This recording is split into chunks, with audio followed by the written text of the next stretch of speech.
আজকে আমি, মিতা আপু এবং আমাদের সবথেকে পছন্দের একটা মানুষ সেতু, যার সাথে কিনা সময়ের অভাবে আমাদের দেখা করার সুযোগই হয় না, তাকে নিয়ে আমরা আজকে চলে গেলাম কোথায় সেটা জানতে হলে পুরো ব্লগটা কিন্তু মনোযোগ দিয়ে দেখতে হবে। আজকে আমরা তিনজন মিলে একটা হ্যাং আউট করেছি। হ্যাং আউটটা আমরা উত্তরাতে বাফেট লঞ্চে করেছিলাম। সেতু আমাদেরকে একটা ট্রিট দিয়েছিল, ওর বার্থডে ট্রিট আমরা পেতাম। তো আমি চটজলদি রেডি হয়ে নিলাম, আমার স্কুটারকে রেডি করে নিচ্ছি। এখন আমি সেতুর জন্য গোলাপ ফুল কিনতে যাব, ওর জন্য গিফট কিনতে যাব। তারপর আমরা বাফেট লঞ্চে চলে গিয়েছিলাম। বাফেট লঞ্চ আমার বরাবরের জন্যই পছন্দ, খুব ভালো লাগে যেহেতু আমার বাসার কাছে এবং ওদের 100+ মেনু থাকে আইটেম। তার থেকেও বড় কথা, ওদের কিন্তু স্মোকি চিপসের একটা অ্যারেঞ্জমেন্ট আছে এবং অনেক রকমের ফুড আছে। আর ওদের সেলফি স্ট্যান্ড আছে যেটা কিনা 360 অ্যাঙ্গেলে রাউন্ড করতে থাকে। তো সব কিছু মিলিয়ে আমি প্ল্যান করলাম যে না, আমরা এখানেই মিট করব। এই যে দেখেন, ওরা দুজন দেখা করে কত খুশি, মনে হয় যে কত জনম জনমের চেয়ে। কয় মাস পর দেখা? 1 বছর। কিসের 4 মাস? 1 বছর। এটা 1 বছর। কিছু নাই।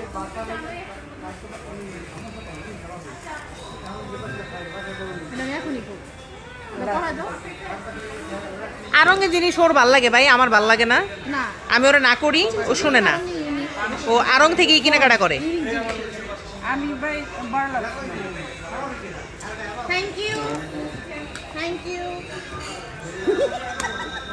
I'm so much happy. Happy? সবচেয়ে বেশি আমি তোমাদের দুজন করে। আমাকে কেমন পাম্প লাগছে? তুমি কথা কই ওনার। সেতুকে আমরা গিফট দিয়ে দিলাম, ও গিফট পেয়ে কতটা খুশি তা তো আপনারা দেখতেই পাচ্ছেন। এরপরে আমরা একটা টেবিল বুক করে ফেললাম এবং আমাদের ফুড কালেক্ট করা শুরু করে দিলাম। আমরা একটা কর্নারে বসেছিলাম, খুব এনজয় করেছি এবং আমাদের সব পছন্দের আইটেমগুলো আমরা নিয়ে নিয়ে খাচ্ছিলাম।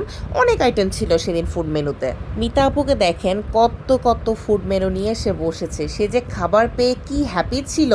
আসলে মিতা আপুর জন্যই না বুফে একদম পারফেক্ট, কিন্তু আমার আর সেতুর জন্য একটু ওভার হয়ে যায়। তারপরেও আমি একটু চেষ্টা করি খাওয়ার জন্য। এই যে দেখেন, আমরা খাওয়ার মাঝখানে মাঝখানে কত দুষ্টামি করছিলাম, কত ফান করেছি এবং আমরা কিছু ক্লিপ নিয়েছিলাম আমাদের একসাথে ছবি। এর মধ্যে সেতু বললো যে চলো স্মোকিটা খাই। আমরা সেখানে গিয়েছিলাম এবং মিতা আপু স্মোকি ট্রাই করছে ফার্স্ট টাইম। সে একটু ভয় পাচ্ছিল যে আসলে কেমন হবে।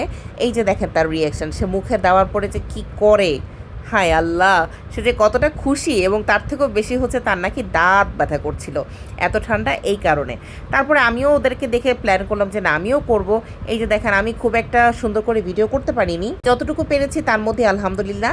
এরপরে সেতু বললো যে আপু চলো আমরা সেলফি স্ট্যান্ডে একটু ছবি তুলবো, একটু ঢং করব।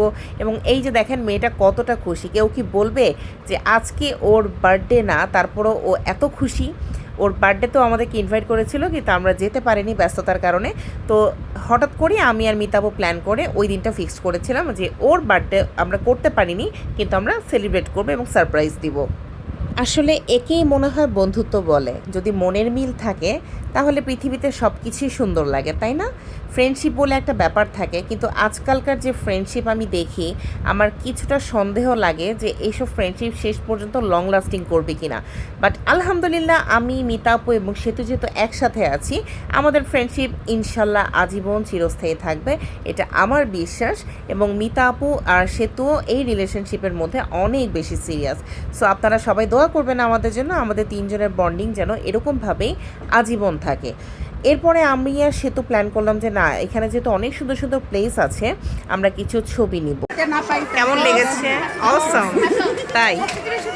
দেখা হয়েছে অনেক দিন পরে, 1 বছর, মানে 4 মাস। 4 মাস, আচ্ছা, ভালো লাগছে। ওকে, তাহলে আমাদের এখন থেকে নেক্সট দেখা হবে ঘন ঘন ইনশাআল্লাহ। এই যে আপা, আপনি কিছু বলতে চান আপা? আপনার কেমন লেগেছে আজকের এই বুফেতে এসে? হ্যাঁ, বুফেতে আসলে ভালো হয়েছে, তবে আরেকটা পাখি বানিয়ে নিতে পারলে ভালো হয়েছে। আই হাই, আপনি কি 200 কেজি হতে চান? খাওয়া দাওয়া শেষ করে আমাদের কিছু শপিং করার ছিল। তো মিতা আপু বললো যে আমরা যমুনা ফিউচার পার্কে যাব এবং ইনলট থেকে আমাদের কিছু কেনাকাটা করার ছিল, সেগুলো কিনে আমরা বাড়ি ফিরে যাব। ওই খাইয়ে আরতাছে।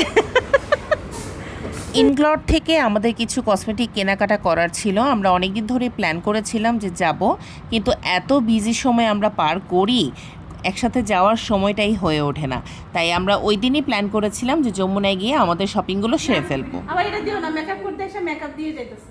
একটু ব্রাইট এটা, আর এটা অক্সিডাইজও করবে না, এটা নিয়ে নিতে পারো। এটা চলো না আপু, দেখো। আপু আপনাদের ইনলটে এখন কোনো অফার আছে যদি বলতেন। হ্যাঁ, আমাদের এখন 50% আচ্ছা, যে কোনো প্রোডাক্টেই? All product. আচ্ছা, আর এটা আমাদের অনলাইন সহ সকল আউটলেটে আছে। আচ্ছা, ওকে। হ্যাঁ, গালে দিলে বুঝবে না, ফেয়ার পলিশ করা। এই পাশে দিই, এই পাশে দিই। হ্যাঁ, এইটা হচ্ছে গালের সাথে মিশে। হ্যাঁ। হাতে নিয়ে। যে আমাদের বড়লোক ছাপা কতগুলো টাকা শপিং করে ফেললো। হারামজাদি, এইবার প্রতিবারই 5,000 পর্যন্ত করছে, এবার কিন্তু 7,000 হয়ে গেছে। ওরে আল্লাহ, আপু ভালো ভালো প্রোডাক্ট দিয়েছেন না আপনি? একদম ইনগ্লোট মানে সেরা। ঠিক আছে, আমরা ইনগ্লোট ইউজ করে একদম পাগল, এই জন্য আসলেই খালি শপিং করে নিয়ে যাই। আর সব থেকে বড় কথা কি আপু, আমার সার্কেলে যতগুলো মেয়ে আছে না, সবাই আমি ধরে ধরে এনে এরকম আপনার এখান থেকে নামাই দিই জোর কইরা। হ্যাঁ, এরপরে তুই কর্তৃপক্ষের বললে আমরা কিছু ফ্রি নেই। কিন্তু কর্তৃপক্ষ তো আমার কোনোদিনই কিছু দিল না, আফসোস। সে তো কি নিয়েছ? লিপস্টিক, পাউডার, কাজল, ডিওডোরেন্ট, 4টা নিয়েছো। ওয়াও,